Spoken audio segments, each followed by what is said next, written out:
आणि आपण बघतोय इथं माध्यमांचे प्रतिनिधी इथं ठोकून बसलेले आहेत डपाच्या तालावर. या ठिकाणी प्रचंड अशी ऊर्जा मुलांमध्ये भरताना बाबा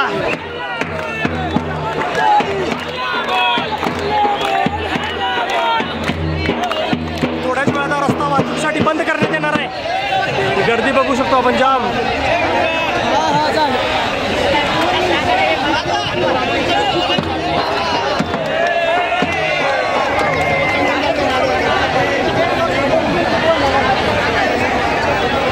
आणि या ठिकाणी विद्यार्थ्यांना काही सूचना येत आहेत.